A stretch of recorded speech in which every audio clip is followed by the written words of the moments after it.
Bonjour à tous, aujourd'hui on va parler du nucléaire.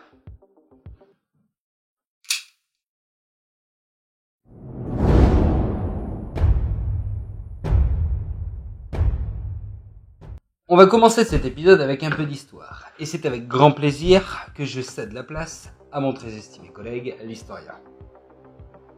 Et qu'est-ce qui nous prend? On peut pas se saquer et puis là le Golgoth, il décide qu'on est les meilleurs amis du monde?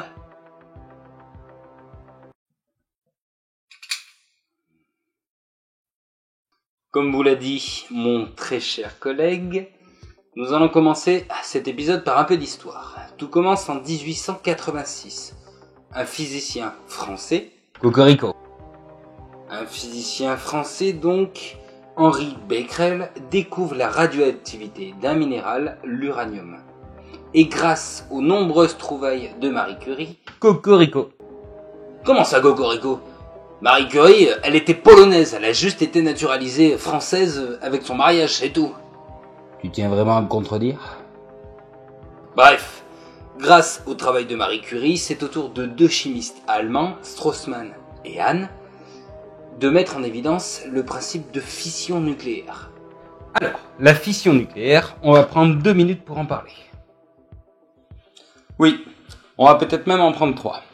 Tout d'abord, il faut faire la différence entre fission nucléaire et fusion nucléaire. Le principe de la fusion nucléaire, c'est l'association de deux atomes d'hydrogène, par exemple, qui formeraient un atome d'hélium. C'est ce qui se produit au cœur du Soleil. Tout juste. Et cette fusion nucléaire, c'est la plus badass en termes de production d'énergie. Ok. Alors, et pourquoi on l'utilise pas alors? Tout simplement parce que le seul moyen qu'on ait trouvé pour produire de la fusion nucléaire, c'est la bombe H. Alors la bombe H, bon, c'est pas compliqué, c'est une bombe à 2 étages. Le premier étage, c'est une bombe atomique lambda, sur le principe de la fission nucléaire. Par contre, le deuxième étage, il y a du matériel de fusion nucléaire à l'intérieur.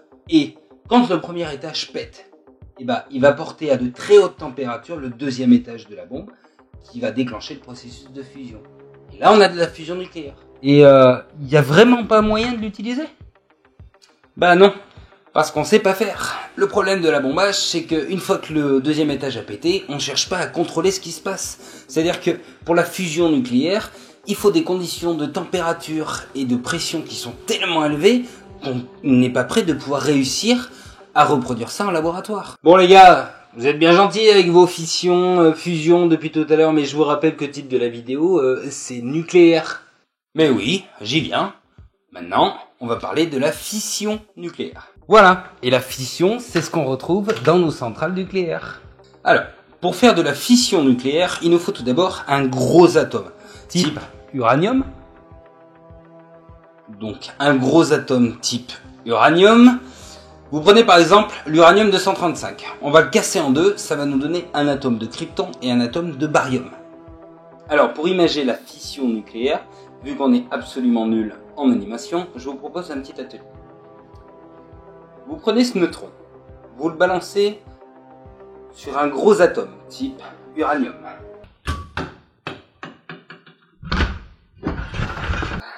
C'était une blague. Donc, vous prenez un électron, vous le balancez tout doucement sur un gros atome type uranium, et cet atome en se brisant va lui aussi libérer des neutrons qui vont aller frapper d'autres atomes d'uranium. Et du coup, c'est ce qu'on appelle la réaction en chaîne. Et la raison qui fait que ça produit de l'énergie, c'est que l'énergie qui est contenue dans le noyau de l'uranium est plus élevée que l'énergie qui est contenue dans l'atome de krypton et l'atome de barium mis ensemble. Et c'est cette différence d'énergie que l'on va utiliser pour chauffer un bassin d'eau. Et ce bassin d'eau va émettre de la vapeur d'eau, et cette vapeur d'eau va faire tourner une turbine. Et c'est ce qui enclenchera le processus d'électricité dans les centrales nucléaires. Bon, sur le papier, le nucléaire, c'est à l'air tip top. C'est vrai, 1 gramme d'uranium produit autant que 3 tonnes de charbon. Le coût est raisonnable, et en plus de ça, c'est plutôt bien réparti sur toute la planète. D'ailleurs, de l'uranium, on en a eu beaucoup dans les sous-sols français, et c'est grâce à l'initiative du général Charles de Gaulle en 1945, après la guerre, que la France va extraire tout cet uranium des sous-sols pour l'utiliser via le nucléaire, et ainsi devenir indépendante vis-à-vis de sa production d'électricité. Et c'est pour ça qu'on est le pays le plus nucléarisé du monde. Et en plus de ça, une centrale nucléaire n'émet aucun gaz à effet de serre. Donc sur le papier, l'énergie nucléaire, ça a l'air tip-top. On pourrait même dire que c'est une énergie propre. Alors ça m'étonnerait. Putain, mais t'es qui, toi? Moi c'est Philippe, écolo. Pourquoi, ça te pose un problème? Ouais, ça me dérange, ouais. Putain de bordel. C'est ça que tu cherches? Alors tu fermes ta gueule et tu m'écoutes. Le nucléaire, c'est loin d'être une énergie propre. En se brisant, l'atome d'uranium émet des rayonnements qui sont très dangereux et qui durent très longtemps. Oui, la radioactivité. Très heureux de te voir, Philippe. Moi aussi, Doc. Ça faisait longtemps. Mais trêve de bavardage. Cet épisode part déjà dans tous les sens. Donc, comme on le disait, dans l'utilisation du nucléaire, ce qui est dangereux, c'est la radioactivité. Et ça soulève aussi le problème de la sécurité des installations. Ah oui, dis donc. Ça me rappelle une anecdote. Dis-moi, Philippe. Ça te rappelle rien, 5 écolos Greenpeace qui sont allés tester la sécurité d'une centrale nucléaire? Si. Comment je pourrais l'oublier? Ce jour-là, j'ai perdu Gontran, mon meilleur ami. En effet. Un jour, 5 écolos Greenpeace décident d'aller mesurer la sécurité d'une centrale nucléaire. Résultat, la sécurité a tiré à vue, bilan 5 morts. Ça suffit maintenant, tu te tais. Et puis, c'est pas le sujet de toute façon. Le nucléaire, c'est dangereux. Et c'est sale. Oui, c'est sale. Parce que les centrales, elles produisent des grandes quantités de déchets radioactifs. Et qu'est-ce qu'on en fait de ces déchets? Eh ben, on les enterre dans nos sous-sols. On les enterre profondément, mais pendant des milliers d'années. Oui, en effet. Une fois épuisés, les barres de combustible restent hautement radioactifs. Et le seul moyen qu'on ait trouvé pour s'en débarrasser, c'est...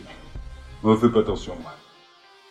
Donc le seul moyen qu'on ait trouvé pour s'en débarrasser, c'est de les enterrer le plus profondément possible, mais pendant des milliers d'années.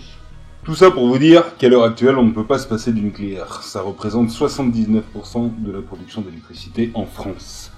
Mais si ne serait-ce qu'une portion du budget alloué au nucléaire chaque année était redirigée vers les énergies renouvelables, on avancerait beaucoup plus vite. Il faut voir le nucléaire comme une énergie de transition entre le tout pétrole et le tout énergie renouvelable. Mais il faut bien se dire une chose, c'est que ça prendra du temps pour faire ça. Et oui, sur du long terme, car cette transition prendra du temps. Philippe, je sais où tu te caches. Viens ici que je te bute, Oh enculé. putain, ça va chier.